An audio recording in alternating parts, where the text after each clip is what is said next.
Welcome to Kenton's videos. Enjoy the video. In this video, I will explain how to make Jamaican curry chicken. First, prepare your chicken by cleaning and cutting about 2 pounds into 8 pieces. Then, marinate it thoroughly with a vibrant blend of curry powder, allspice, and fresh herbs like thyme. Let it sit for at least 30 minutes, or even overnight, to ensure those delicious flavors deeply penetrate the meat. This initial step is key for a truly authentic taste. Next, we'll build the aromatic foundation for our curry. In a large pot, sauté 1 chopped onion, 2 cloves of minced garlic, and a tablespoon of grated ginger until fragrant.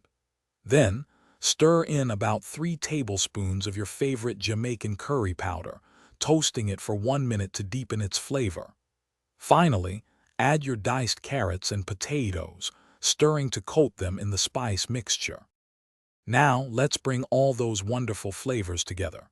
Pour in about 2 cups of rich chicken broth and 1 cup of creamy coconut milk. Bring the entire mixture to a gentle boil, then immediately reduce the heat to a low simmer. Cover the pot and let it cook for approximately 30 to 40 minutes, or until the chicken is incredibly tender and the sauce has thickened beautifully. Almost there. These final touches will elevate your Jamaican curry chicken.